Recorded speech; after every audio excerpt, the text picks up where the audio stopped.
എല്ലാവർക്കും നമസ്കാരം. GCC രാജ്യങ്ങൾ ഏതെങ്കിലും ഒരെണ്ണം ഇറാനെ ഒന്ന് തിരിച്ചാക്രമിച്ചു എന്ന് കരുതുക. പിന്നെ നടക്കാൻ പോകുന്നത് ഈ പറയുന്ന GCC രാജ്യങ്ങളുടെ പരിപൂർണ നാശമായിരിക്കും. ഇത് ഇറാനെ പുകഴ്ത്തി പറയാനോ ഇറാൻ വലിയ സംഭവമാണെന്നോ ഒന്നും പറയുന്നതല്ല.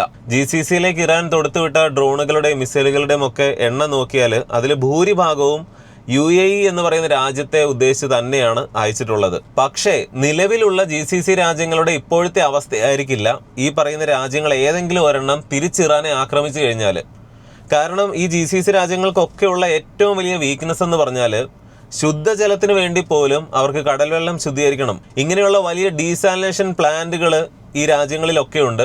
അതുവഴിയാണ് അവിടെയുള്ള ജനങ്ങൾക്കൊക്കെ ആവശ്യമായിട്ടുള്ള ശുദ്ധജലത്തിന്റെ ഒരു 90% ലഭിക്കുന്നത്. കാര്യം ഇറാൻ ഇങ്ങനെയൊക്കെ ചെയ്യുന്നുണ്ടെങ്കിലും അത് നിങ്ങളെയല്ല US ബേസുകൾ മാത്രമാണ് എന്നൊക്കെ പറഞ്ഞിട്ടാണ് ഇത് ചെയ്യുന്നതെങ്കിലും തിരിച്ചാക്രമണം ഉണ്ടായിക്കഴിഞ്ഞാൽ പിന്നീട് ഇറാന്റെ ഡ്രോണുകളൊക്കെ ലക്ഷ്യം വെക്കുന്നത് ഇതുപോലെയുള്ള ഡീസാലിനേഷൻ പ്ലാന്റുകളും മറ്റുമൊക്കെയാണ്.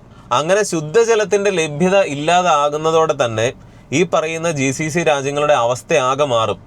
അത് ഏറ്റവും അധികം ബാധിക്കുന്ന ആരെയായിരിക്കും? അവിടെ ഏറ്റവും സാധാരണക്കാരായിട്ട് ജോലി ചെയ്യുന്ന, പ്രത്യേകിച്ച് നമ്മൾ ഇന്ത്യയിൽ നിന്ന് അല്ലെങ്കിൽ കേരളത്തിൽ നിന്നൊക്കെ പ്രവാസികളായിട്ട് ജോലി ചെയ്യുന്നവരെയായിരിക്കും. കാരണം ശുദ്ധജലത്തിന്റെ കാര്യം മാത്രമല്ല, പഴങ്ങള്, പച്ചക്കറികള്, ഭക്ഷ്യ സ്വയം പര്യാപ്തത എന്ന് പറയുന്നത് ഇന്നും ഈ പറയുന്ന രാജ്യങ്ങൾക്കൊക്കെ അന്യമാണ്. അവർക്കത് സാധിക്കില്ല.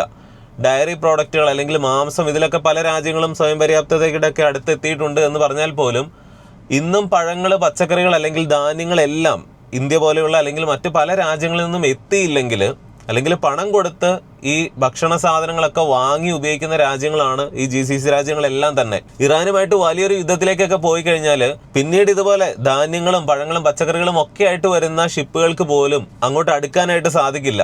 അതായത് ഓയിൽ ടാങ്കറുകളുടെ കാര്യങ്ങളൊക്കെ വിട്ടേക്കുക, ഇത്രയും ധനികമായിട്ട് ഓയിൽ റിച്ച് ആയിട്ട് കിടക്കുന്ന ഈ GCC രാജ്യങ്ങൾ ഏതാനും ആഴ്ചകൾക്കുള്ളിലേക്ക് പട്ടിണിയിലേക്കും ശുദ്ധജലം പോലും ഇല്ലാത്ത അവസ്ഥയിലേക്കും പോകുമെന്നുള്ളതാണ്. ഇതൊക്കെ അറിയാവുന്നതുകൊണ്ട് തന്നെയാണ് ഈ GCC രാജ്യങ്ങൾ അനങ്ങാത്തത് എന്നുകൂടി മനസ്സിലാക്കണം. ഇറാൻ ഇതിൽ കൂടുതൽ ആക്രമണങ്ങൾ അവിടെ നടത്തിയിരുന്നുവെങ്കിലും ഈ പറയുന്ന സൗദി അറേബ്യ, ഒമാനോ, ഖത്തറോ, ബഹ്റൈനോ അല്ലെങ്കിൽ UAE ഒന്നും തിരിച്ച് കാര്യമായിട്ട് ഒന്നും ആക്രമിക്കാൻ പോകുന്നില്ല. ഇറാന് അമേരിക്ക, ഇസ്രായേലിനെ ഒന്നും വലിയൊരു തിരിച്ചാക്രമണം ഒന്നും നടത്താൻ പറ്റുന്നില്ലെങ്കിലും അവർ നല്ല രീതിയിലാണ് പ്രതിരോധിച്ചുകൊണ്ടിരിക്കുന്നത്. നിലവിൽ നമ്മൾ കാണുന്നുണ്ട്, ഖത്തറിലുള്ള അമേരിക്കയുടെ $2 ബില്യൺ ചെലവ് വരുന്ന ഒരു റഡാർ സിസ്റ്റം ഇറാൻ തകർത്തത് വലിയ വാർത്തയായിരുന്നു. ബാലിസ്റ്റിക് മിസൈലുകളൊക്കെ വന്നു കഴിഞ്ഞാൽ നേരത്തെ തിരിച്ചറിയാനുള്ള ഒരു വലിയ റഡാർ സിസ്റ്റം ആയിരുന്നു. CCTV തന്നെ കള്ളൻ അടിച്ചുകൊണ്ട് പോയി എന്നൊക്കെ പറയുന്നത് പോലെയാണ് ഈ റഡാർ സിസ്റ്റം തന്നെയാണ് ഇറാന്റെ മിസൈൽ ആക്രമണത്തിൽ നശിച്ചു പോയത്. അങ്ങനെ ഇറാന് ചെയ്യാൻ പറ്റുമെങ്കിൽ നേരത്തെ പറഞ്ഞ പോലെയുള്ള എണ്ണം പറഞ്ഞ ഡീസാലിനേഷൻ പ്ലാന്റുകളൊക്കെ ഉണ്ട്, അതൊക്കെ നശിപ്പിക്കപ്പെട്ടാൽ ഇപ്പൊ നടക്കുന്നത് പോലെ ആയിരിക്കില്ല പിന്നെ ഗൾഫ് രാജ്യങ്ങളിലെ അവസ്ഥ. ഇത്രയും പറയാൻ കാരണം ഇവിടെ ഇരുന്ന് പലരും ഈ പറയുന്ന UAEയും സൗദി അറേബ്യയും ഒക്കെ എന്തിനാണ് ഇതൊക്കെ മേടിച്ചു വെച്ചിരിക്കുന്നത്, ഇവർക്ക് തിരിച്ചാക്രമിച്ചുകൂടെ എന്ന് ചോദിക്കുമ്പോൾ അതിനുള്ള ഉത്തരമാണ് ഈ പറഞ്ഞത്. അവരെ സംബന്ധിച്ച് തിരിച്ചാക്രമണമല്ല, ഡിഫൻസ് എന്നുള്ളതാണ് അവർ സ്വീകരിച്ചിരിക്കുന്നത്. അത് അവരുടെ ഭീരത്വമോ ഒന്നുമല്ല, അതാണ് ചെയ്യേണ്ടത്, അതാണ് ബുദ്ധി. അല്ലെങ്കിൽ ഇപ്പോഴത്തെ ഇറാന്റെ അവസ്ഥയിലേക്ക് തന്നെ അവരും പോകും. ഏതാനും ദിവസങ്ങൾക്കുള്ളിൽ ഈ പ്രശ്നങ്ങളൊക്കെ അല്ലെങ്കിൽ GCC രാജ്യങ്ങളിൽ ഉണ്ടാകുന്ന ഈ പ്രശ്നങ്ങളൊക്കെ തീരുമെന്നുള്ളൊരു പ്രതീക്ഷ അവിടെയുള്ളവർക്കുണ്ട്. അങ്ങനെ അവരുടെ എക്കണോമിയൊക്കെ തിരിച്ചു കൊണ്ടുവരിക, പ്രത്യേകിച്ച് ഈ പറയുന്ന ദുബായ്, അബുദാബി അല്ലെങ്കിൽ ദോഹ പോലെയുള്ള സിറ്റികളൊക്കെ അവിടുത്തെ ടൂറിസം മേഖലയിലൊക്കെ വന്ന നഷ്ടമെന്നൊക്കെ പറഞ്ഞു കഴിഞ്ഞാൽ അതെല്ലാം തിരികെ പഴയ രീതിയിലേക്ക് കൊണ്ടുവരിക. ദുബായ് സേഫ് ആണ് എന്നൊക്കെയുള്ള ആ ഒരു പഴയ രീതിയിലേക്ക് തന്നെ കാര്യങ്ങൾ കൊണ്ടുവരിക. ലോകത്തുള്ള ഇൻവെസ്റ്റേഴ്സ് ഒക്കെ പാനിക്കായിരിക്കുകയാണ്, ദുബായിൽ ഇനി ഇൻവെസ്റ്റ് ചെയ്തിട്ട് കാര്യമില്ല, അവിടുത്തെ റിയൽ എസ്റ്റേറ്റ് വാല്യൂ ഒക്കെ താഴ്ന്നു പോകുന്നു, എല്ലാം നമ്മൾ കഴിഞ്ഞ വീഡിയോയിൽ പറഞ്ഞു. ആ ഒരു അവസ്ഥയ്ക്ക് മാറ്റം കൊണ്ടുവരിക എന്നുള്ളതൊക്കെയാണ്. അതുകൊണ്ട് എത്രയും പെട്ടെന്ന് പ്രശ്നങ്ങൾ തീർക്കുക. അവരായിട്ട് ഇതൊക്കെ ചെയ്യുന്നുണ്ട്, പക്ഷെ ഞങ്ങളായിട്ടും കൂടെ പ്രശ്നങ്ങൾ നീട്ടിക്കൊണ്ട് പോവാതിരിക്കുക എന്നുള്ളതാണ് ഈ രാജ്യങ്ങൾ സ്വീകരിക്കുന്ന സ്റ്റാൻഡ്. കാര്യങ്ങൾ കൈവിട്ട് പോയി കഴിഞ്ഞാൽ ഈ പ്രവാസികളെല്ലാം തിരിച്ച് നാട്ടിലേക്കൊക്കെ വന്നു കഴിഞ്ഞാൽ നമ്മുടെ നാടിന്റെ പോലും അവസ്ഥ എന്തായിരിക്കും? അതായത് കേവലം ഇങ്ങോട്ട് അടി കിട്ടി പോയി തിരിച്ചടിക്കുക എന്നുള്ള ഒരു ലോക്കൽ തല്ലുകൂടൽ സെറ്റപ്പിലല്ല നമ്മൾ ഇതൊക്കെ ചിന്തിക്കേണ്ടത്. ഉദാഹരണം പറഞ്ഞു കഴിഞ്ഞാൽ പലരും പറയുന്നുണ്ട്, ഈ അമേരിക്കയെ കൊണ്ടൊരു കാര്യവുമില്ലെന്ന് മനസ്സിലാക്കിയ GCC രാജ്യങ്ങൾ അമേരിക്കയെ ഉപേക്ഷിക്കാൻ പോവുകയാണ്, എന്നിട്ട് അവർ ചൈനയുടെ റഷ്യയുടെ ഒക്കെ ചേർന്നിട്ട് തിരിച്ചാക്രമിക്കാൻ പോവുകയാണ് ഇറാനെ എന്നൊക്കെയുള്ള അവരുടേതായ അഭിപ്രായങ്ങൾ, വാർത്തകൾ എന്നതുപോലെ കമന്റുകളൊക്കെ ആയിട്ട് എഴുതിയിടുമ്പോൾ നിങ്ങളൊരു കാമുകിയുമായിട്ട് ബ്രേക്കപ്പ് ആയിട്ട് വേറൊരാളെ അന്വേഷിച്ച് പോകുന്ന പോലെ അത്ര എളുപ്പമൊന്നും അല്ല ഈ ലോകരാജ്യങ്ങൾ തമ്മിൽ, അല്ലെങ്കിൽ അമേരിക്കൻ പക്ഷം GCC രാജ്യങ്ങൾ ഉപേക്ഷിക്കുക എന്നൊക്കെ പറഞ്ഞു കഴിഞ്ഞാൽ. ഇന്ത്യ ഇപ്പോൾ വീണ്ടും റഷ്യൻ ഓയിൽ വാങ്ങാൻ പോകുന്നു, നമ്മളൊരു വീഡിയോയിൽ പറഞ്ഞതാണ്. ഇതിന് അമേരിക്കയുടെ അനുവാദം നമുക്ക് എന്തിനാണ്? അമേരിക്കയാണോ നമ്മളെ ഭരിക്കുന്നത് എന്നൊക്കെയുള്ള ചോദ്യങ്ങൾ വരുമ്പോൾ നമ്മൾ അവരെ നോക്കേണ്ട കാര്യമൊന്നുമില്ല, നമുക്ക് വാങ്ങണമെങ്കിൽ നമ്മൾ വാങ്ങണം എന്നുള്ള രീതിയിൽ മുന്നോട്ട് പോയാൽ പിന്നീട് എന്തായിരിക്കും സംഭവിക്കുക? ഇന്ന് ഒരു ഗ്ലോബൽ കറൻസി പോലെ ഇപ്പോഴും ഡോളർ തന്നെയാണ് ഭൂരിഭാഗവും നിൽക്കുന്നത്. ആ ഒരു കാര്യം വെച്ചുകൊണ്ട് തന്നെ അവർക്ക് പല US സാങ്ഷൻസും ഒക്കെ കൊണ്ടുവന്നു കഴിഞ്ഞാൽ നമ്മൾ റഷ്യൻ ഓയിൽ വാങ്ങുമ്പോൾ ഉണ്ടാവുന്ന ലാഭത്തിൻ്റെ എത്രയോ മടങ്ങാണ്. അല്ലെങ്കിൽ 1 രൂപ ലാഭത്തിന് വേണ്ടി നമ്മൾ 1000 രൂപ കളയുന്നു എന്നുള്ള രീതിയിലുള്ള ഉപരോധങ്ങളായിരിക്കും വരിക. അതൊരു പരിതസ്ഥിതിയാണ്. ഇവിടെ സംഭവിച്ചിരിക്കുന്നത് എന്താണ്? വൈദ്യം കൽപ്പിച്ചതും രോഗി ഇച്ഛിച്ചതും പാല് എന്നുള്ള രീതിയിൽ തന്നെയാണ്. അമേരിക്കയുടെ ഒരു ചമ്മലാണ് ഇവിടെ കാണേണ്ടത്. കാരണം ഇന്ത്യ എന്തായാലും റഷ്യൻ ഓയിൽ വാങ്ങും. അതിനു മുൻപേ തന്നെ അവർ പറഞ്ഞിരിക്കുകയാണ് ഇന്ത്യക്ക് തൽക്കാലം റഷ്യൻ ഓയിൽ വാങ്ങാം. കാരണം അത് അമേരിക്കയുടെ ആവശ്യമാണ്.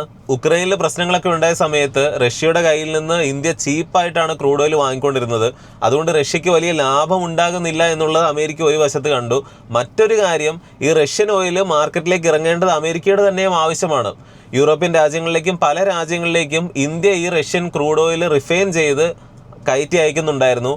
അമേരിക്കയിലേക്ക് പോലും ഉണ്ടായിരുന്നു. അമേരിക്ക ഏറ്റവും കൂടുതൽ ക്രൂഡ് ഓയിൽ ഉൽപ്പാദിപ്പിക്കുന്ന രാജ്യം, ഉപയോഗിക്കുന്ന രാജ്യം ഒക്കെയാണ്. എന്നിട്ടും അവരെന്തിനു വാങ്ങുന്നു എന്നൊക്കെ പറഞ്ഞ് വലിച്ചു നീട്ടുന്നില്ല.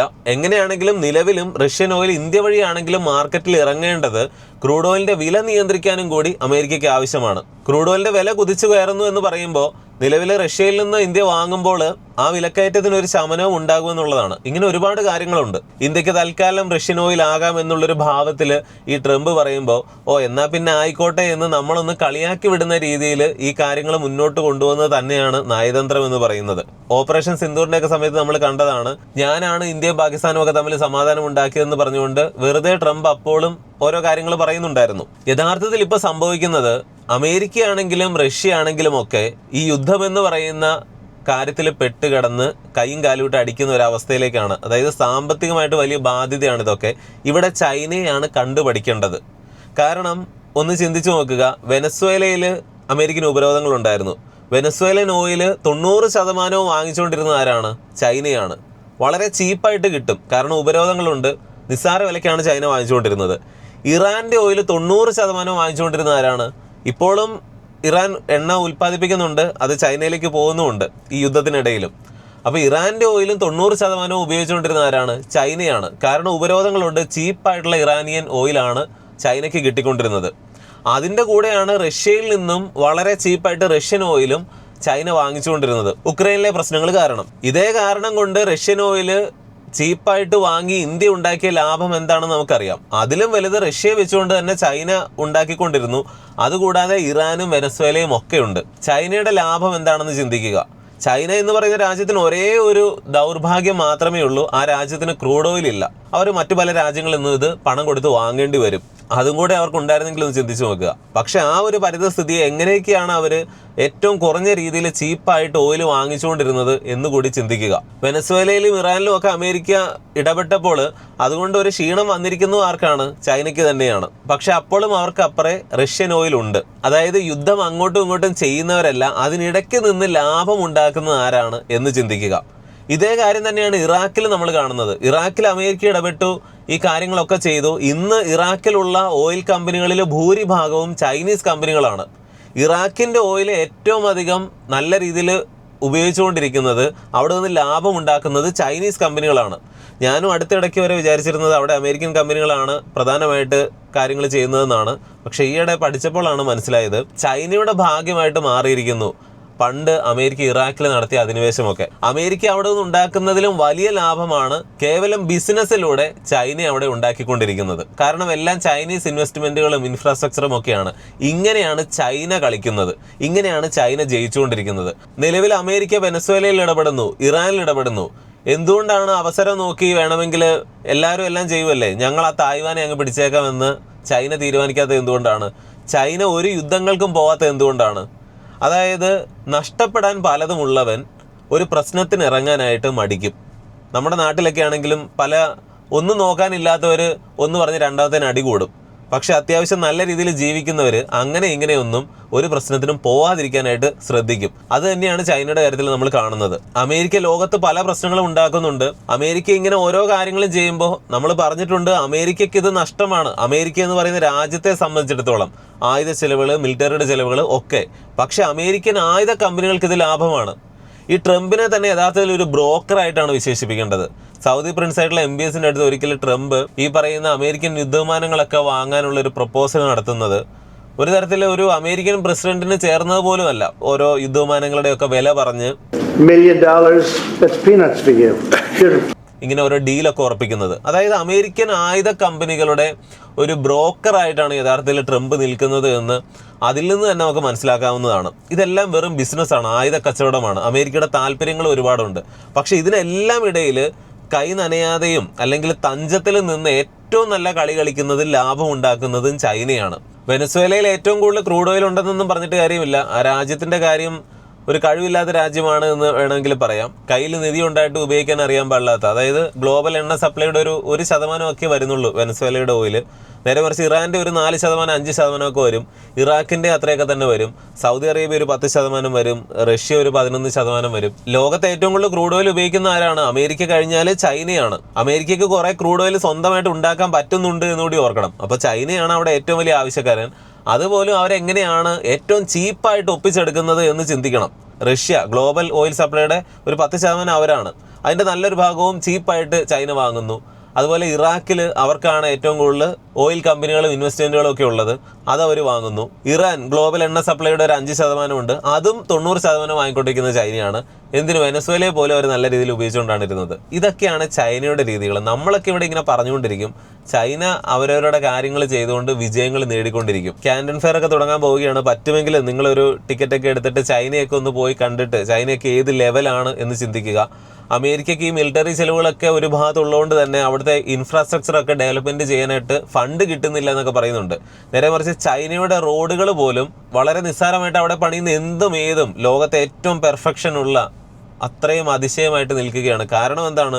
ചൈനയുടെ ഉദ്ദേശം എന്ന് പറഞ്ഞാൽ ഈ പ്രോസ്പെരിറ്റിയാണ്, ഏറ്റവും നല്ലൊരു രാജ്യമായിട്ട് കിടക്കുക. പണ്ടേതോ സിനിമയിൽ പറഞ്ഞ പോലെ, എടാ മണ്ടന്മാരെ നിങ്ങളിങ്ങനെ തമ്മിൽ തല്ലിക്കൊണ്ടിരുന്നോ, എൻ്റെ കൊച്ചുമോൻ ഇപ്പോൾ രാജ്യം വിട്ട് കാണുമെന്നൊക്കെ ഒരു സിനിമയിലെ ഒരു ജഗതിയുടെ ഡയലോഗ് ഉണ്ടല്ലോ. ആ പറയുന്നത് പോലെയാണ് അമേരിക്കയാണെങ്കിലും മറ്റ് രാജ്യങ്ങളൊക്കെ ആണെങ്കിലും ഇങ്ങനെ തമ്മിൽ തല്ലിക്കൊണ്ടിരിക്കുമ്പോൾ അമേരിക്ക കുറേയൊക്കെ ഇസ്രായേലിന് വേണ്ടി വെറുതെ ആവശ്യമില്ലാതെയും ഒക്കെ ഇടപെടുന്നുണ്ട്. നേരെ മറിച്ച് ചൈന ഇതെല്ലാം ഒഴിവാക്കിക്കൊണ്ട് ഇതിൻ്റെ എല്ലാം ഗുണങ്ങൾ മാത്രം എടുത്തുകൊണ്ട് അവർ വളരുകയാണ്. 2021 പുറത്തിറക്കിയ ഇറാൻ്റെ ഒരു പുതുപുത്തൻ വലിയൊരു യുദ്ധക്കപ്പലായിരുന്നു ഈയിടെ അമേരിക്ക തകർത്തത്. ആ കപ്പൽ ഇന്ത്യയുടെ ക്ഷണം സ്വീകരിച്ചിട്ട് വിശാഖപട്ടണത്ത് നിന്ന് തിരിച്ചു പോകുമ്പോൾ ശ്രീലങ്കയുടെ തീരത്ത് വെച്ചിട്ടാണ് തകർക്കപ്പെടുന്നത്. ഈ കാര്യത്തിന് ഇന്ത്യയും കൂടെ കുറ്റപ്പെടുത്തുന്നവരുണ്ട്. ഈ ഇന്ത്യൻ ഓഷ്യൻ മുഴുവൻ ഇന്ത്യയുടേതാണ് എന്നൊക്കെ വിചാരിച്ചിരിക്കുന്നവരുണ്ട്. ഭാഗ്യത്തിന് ഈ പറയുന്ന പോലെ ശ്രീലങ്കയുടെ തീരത്ത് വെച്ചിട്ടാണ്, ശ്രീലങ്കൻ കോസ്റ്റ് ലൈനിന്റെ ഭാഗത്ത് വെച്ചിട്ടാണ് ഈ കപ്പൽ തകർക്കപ്പെട്ടത്. അതും ഒരു പക്ഷേ അമേരിക്ക ഇന്ത്യക്ക് പ്രശ്നം വരാത്ത രീതിയിൽ ചെയ്തതും ആകാം. പക്ഷെ അവിടെ ചിന്തിക്കേണ്ട ഒരു കാര്യം എന്ന് പറഞ്ഞാൽ ഇതൊരു യുദ്ധക്കപ്പലാണ്, ഇറാൻ യുദ്ധത്തിലുമാണ്. അതിന്റെ സംരക്ഷണം എന്ന് പറയുന്നത് അവർ ആവശ്യപ്പെട്ടിട്ടുമില്ല, ഇന്ത്യ അത് കൊടുക്കേണ്ട കാര്യവുമില്ല. ശ്രീലങ്കയുടെ തീരത്ത് നിന്ന് ഡീഗോ ഗാർഷ്യ എന്ന് പറയുന്ന ഐലൻഡിൽ, അതായത് അവിടെ അമേരിക്കയുടെ B-2 പോലെയുള്ള സ്റ്റെൽത്ത് വിമാനങ്ങൾ വരെ പലപ്പോഴും ഉണ്ടാകാറുള്ളതാണ്. അവിടേക്ക് ആക്രമണം നടത്താൻ ഉദ്ദേശിച്ചിട്ടാണ് ഈ കപ്പൽ പോകാൻ പോയിരുന്നത് എന്നുള്ള കാര്യങ്ങളും ഒക്കെ ഉണ്ട്. അതായത് ഇറാന്റെ ഈ കപ്പൽ എന്താണെങ്കിലും യുദ്ധത്തിൽ ചേരാൻ തന്നെയാണ് പോവുക. തഞ്ചത്തിന് കിട്ടിയപ്പോൾ അമേരിക്ക അതിനെ നശിപ്പിച്ചു. അത് യുദ്ധത്തിന്റെ നിയമങ്ങളാണ്. അമേരിക്കയോ ഇറാനോ ചെയ്യുന്നത് ശരിയോ തെറ്റോ എന്നുള്ളതല്ല. നേരെ മറിച്ച് നിങ്ങൾ ചിന്തിക്കുക, ഈ ഡീഗോ ഗാർഷ്യയിലേക്ക് ഇവർ ഈ ഷിപ്പിൽ നിന്നൊരു ആക്രമണം നടത്തിയിട്ട് അവിടെ വലിയ നാശനഷ്ടങ്ങൾ ഉണ്ടാക്കി, അല്ലെങ്കിൽ ഒരു B-2 ബോംബർ തന്നെ അവിടുത്തെ എയർപോർട്ടിൽ നിർത്തിയിട്ടിരുന്നത് നശിപ്പിച്ച് കളഞ്ഞു എന്നൊക്കെ വിചാരിക്കുക. അത് ഇറാന്റെ വലിയൊരു വിജയമായിട്ട് എല്ലാവരും വാർത്തകളിലൊക്കെ കാണും. ശത്രുവിനെ മുളയിലേ നുള്ളുക എന്നുള്ളത് അമേരിക്കയുടെ രീതി. പക്ഷെ ഇവിടെ ഇന്ത്യക്ക് ഇതിന് മറുപടി പറയേണ്ട യാതൊരു കാര്യവും ഇല്ല എന്നുള്ളതാണ്. ഇന്ത്യയുടെ ഒരു മിലിറ്ററി എക്സസൈസിന്റെ ഭാഗമായിട്ട് അവർ പാർട്ടിസിപ്പേറ്റ് ചെയ്ത് തിരിച്ചു പോകുമ്പോഴാണ് ഇങ്ങനെ നശിപ്പിക്കപ്പെട്ടത് എന്നുള്ളത് കൊണ്ട് ഇന്ത്യ അതിന് എന്ത് ചെയ്തു എന്നുള്ളതാണ്. വേൾഡ് വാർ 2 ശേഷം ഒരു ടോർപിഡോ ഉപയോഗിച്ച് താഴ്ത്തപ്പെടുന്ന ഏറ്റവും വലിയൊരു കപ്പലാണിത് എന്നൊക്കെ പറയുന്നുണ്ട്. ഇങ്ങനെയുള്ള ആക്രമണങ്ങൾ നടത്തുമ്പോൾ അതിനെ പ്രതിരോധിക്കാനും തിരിച്ചാക്രമിക്കാനും ഒക്കെയുള്ള അവസരങ്ങൾ ഇവർക്കും ഉണ്ടായിരുന്നു. യുദ്ധത്തിലെ വിജയികൾ മാത്രമേ ഉള്ളൂ എന്നുള്ളതാണ്. എന്നിട്ടും പലരും പറയുന്നത് എന്താണ്, ഈ പറയുന്ന പോലെ അമേരിക്ക വിക്ഷേപിച്ച ടോർപിഡോയും കടലിൽ ആഴ്ന്നു പോയി, ഇറാന്റെ കപ്പൽ മാത്രമല്ല എന്ന് പോലും പറഞ്ഞ് ന്യായീകരിച്ച് പറയുന്നവരൊക്കെ ഉണ്ട്. അതായത് തോൽവി സമ്മതിക്കില്ല.